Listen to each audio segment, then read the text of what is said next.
নমস্কার সবাইকে। নতুন সকালে নতুন দিনের শুভেচ্ছা জানিয়ে সকলকে আমি আমার নতুন একটি ব্লগ শুরু করলাম। এই ব্লগে আপনারা দেখতে পাবেন যে আমার মেয়ে জন্মাষ্টমী পুজোর দিন কিভাবে আমাকে সাহায্য করেছিল। আপনারা তো সবাই জানেন আমি বাড়িতে একটু ছোট করে জন্মাষ্টমী পুজো দিয়েছিলাম, কিন্তু তার সবকটা ব্লগ আমি আপনাদের সাথে এখনও শেয়ার করে উঠতে পারিনি। ছোট ছোট করে কেটে কেটে একটা একটা করে শেয়ার করছি। এডিট করতে হচ্ছে, একটু সময় লাগছে।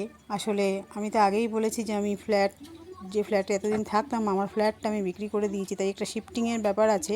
এবার শিফটিংয়ে জিনিসপত্র গুছাতে গুছাতে একটু আমার ওইদিকে সময় দিতে হচ্ছে, তাই হয়তো ব্লগগুলো আসতে বা দিতে একটু সময় লেগে যাচ্ছে। যাই হোক, জন্মাষ্টমীর দিন সকালবেলা তো আমি গোপু কানু এবং রাধা মাধবকে তুলে স্নান করিয়ে তাদেরকে একবার করে ভোগ দিয়ে দিয়েছি, নিবেদন করে দিয়েছি। তারপরে বেলায় আর একবার করে আমি ভোগ দিই। 3বার করে নর্মালি আমি গোপাল সোনাদের দিয়ে থাকি এবং রাধা মাধবকেও দিয়ে থাকি। প্রতিদিনই তাই করি, জন্মাষ্টমীর দিনও তাই করেছি। সকালবেলা উঠে স্নান করিয়ে দিয়েছি এবং জন্মাষ্টমীর দিন আমি পঞ্চামৃতে স্নান করাইনি, কারণ রাত 12টার পরে আমি স্নান করাবো বলে, তাই আমি পঞ্চামৃতে স্নানটা সকালে করাইনি। সকালে নর্মাল এমনি গঙ্গা জল, এমনি প্লেন জল, তুলসী পাতা এসব দিয়ে, ফুল টুল দিয়ে এসব দিয়েই স্নান করিয়ে তাদের জামা কাপড় পরিয়ে, কাঁচা জামা কাপড়, নতুন জামাও পরাইনি, যেহেতু এই মেয়ে এখন যে সিংহাসন পরিষ্কার করছে দুপুরে ভোগ নিবেদনের আগে নতুন জামা পরাবো বলে।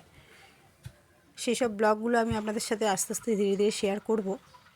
তবে এখন বর্তমানে দেখুন আমার মেয়ে আমাকে কিভাবে জন্মাষ্টমীর দিন সাহায্য করেছে। ঠাকুরের কাজ করতে খুব ভালোবাসে, ও ভীষণ আনন্দ পায় ঠাকুরের কাজ করতে, তাই নিজেই স্নান করে বলল, তুমি ঠাকুরের অন্যান্য কাজকর্ম করো, আমি সিংহাসন মুছে ঠাকুরদের স্নান কাপড় চোপড় পাল্টে দিচ্ছি, এদিকটা তোমাকে আসতে হবে না। একে একে দেখুন সিংহাসনে সকল ঠাকুরের ও মুছিয়ে নিচ্ছে। যেগুলো ফটো সেগুলোকে মুছিয়ে নিচ্ছে, যেগুলো মূর্তি সেগুলোকে আগের জামা কাপড় খুলে ছাড়িয়ে দিয়ে তাকে আবার নতুন জামা কাপড়, কাঁচা জামা কাপড় পরিয়ে দিচ্ছে, মুছিয়ে নিয়ে কাঁচা জামা কাপড় পরিয়ে দিচ্ছে। আমার সিংহাসনে আছে মূর্তি বলতে, ফটো তো আছে, আর মূর্তি বলতে আছে লক্ষ্মীনারায়ণ আর তারা মায়ের একটি মূর্তি। সেই সব 3টে মূর্তিকে যথাক্রমে ও এক এক করে স্নান করালো না, মুছিয়ে নিল। মুছিয়ে নিয়ে ও আবার নতুন পোশাক, কাঁচা পোশাক পরিয়ে দিল, দিয়ে গুছিয়ে নিচ্ছে সিংহাসনে।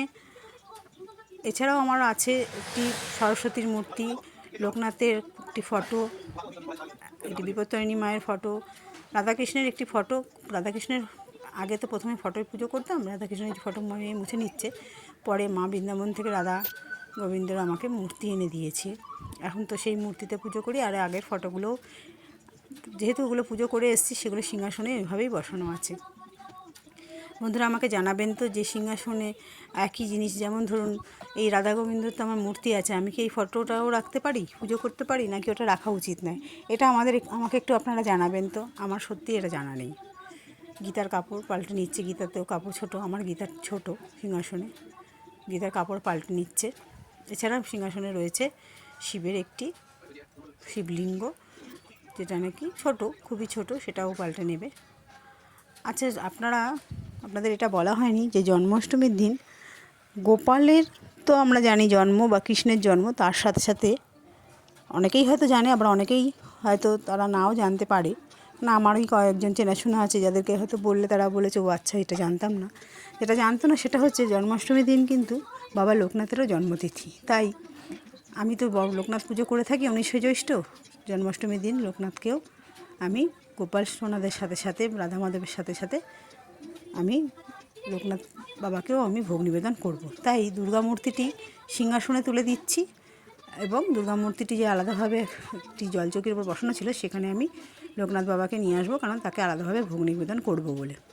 এই দুর্গা মূর্তিটা তো আপনারা জানেন, আমার এক বান্ধবী আমাকে দিয়েছিল। সেই থেকে আজকে প্রায় 15 বছর, 20 বছরের কাছাকাছি হতে গেল, সেই থেকে আমার সিংহাসনে আমি একইভাবে পুজো করে যাচ্ছি। মা দুর্গা নিজে আমার কাছে এসছেন, তাই মা দুর্গাকে আমি সিংহাসনেও এইভাবেই প্রতিষ্ঠা করে পুজো করে যাচ্ছি। বিপত্তারিণী মায়েরও একটি ছবি আমি রেখেছি, মা বিপত্তারিণী ছবিটিও ফটো মেয়ে মুছে সিংহাসনে বসিয়ে দিচ্ছে। আমি সিংহাসনের পাশে যে রাধা মাধব আছে, আর এক ছোটো জলচৌকির ওপরে আছে আমার গোপাল সোনাদের বসানো। সেই রাধা মাধবের কাপড়ও মেয়ে পাল্টে দেবে, যে রাধা মাধবকে বসানো যে জল চৌকিতে সেই কাপড়, তার কাপড়ও পাল্টে দেবে এবং গোপাল সোনাদের কাপড়ও পাল্টে দেবে। যেখানে বসে আছে দেখুন, ওরা একে একে সব করে গুছিয়ে, সুন্দর করে গুছিয়ে পরিষ্কার পরিচ্ছন্ন করে দিচ্ছে। বন্ধুরা, জন্মাষ্টমীতে আপনারা কে কীভাবে পালন করলেন, কে কীভাবে এই দিনটি মানে সারাদিন ঠাকুরের জন্য কে কীভাবে ঠাকুরকে প্রস্তুতি করে সাজিয়ে নিয়েছেন, আপনারা তো সবাই আপনাদের প্রোফাইলে যে যার ছবি ছেড়েছেন। সত্যি এক একজন এত সুন্দর করে ঠাকুরঘর সাজিয়েছেন এবং ঠাকুরের দেবতার পুজো দিয়েছেন বা গোপুসোনাদের সাজিয়ে নিয়েছেন জন্মাষ্টমীর জন্য। গোপুসোনাদের জন্ম, যেহেতু তাদের জন্ম বলতে বার্থডে পার্টির মতন চারিদিকে বেলুন দিয়ে সাজিয়ে নিয়েছেন, দেখতে খুব সুন্দর লেগেছে। আমার তো দুটি গোপাল আপনারা জানেন, আর এই আর 3 নম্বর গোপাল হচ্ছে আমার নিচের ফ্ল্যাটে। এখন পর্যন্ত তো ফ্ল্যাটেই আছি, ফ্ল্যাটটা ছেড়ে দেবো, একটাই মাস পড়লে মাসের প্রথম দিকে ছেড়ে দিতে হবে। সেই নিচে ফ্ল্যাটে একজন আছেন, আমাকে দিদি দিদি বলে ডাকে, ওর গোপাল সোনা। ও যেহেতু ওর কাজের চাপে ঠিকভাবে গোপাল সোনাকে জন্মাষ্টমীর দিন খুব একটাভাবে মানে করতে পারবে না বলে আমার মেয়ে বললো, আন্টি তুমি দাও গোপুসোনাদের, সব তোমার গোপুসোনাকেও আমাদের গোপুসোনার সাথে আমরা একবারে পুজো করবো বা মানে ভোগ নিবেদন করবো, পঞ্চমীতে স্নান করাবো। ও নিয়ে এসছে, আমার মেয়ে নিয়ে এসছে। আসলে গোপাল সোনা বা গোপুসোনাদের আমার মেয়ে খুব ভালোবাসে।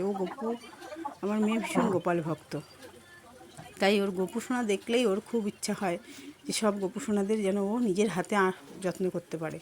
ও খুব গোপাল ভক্ত।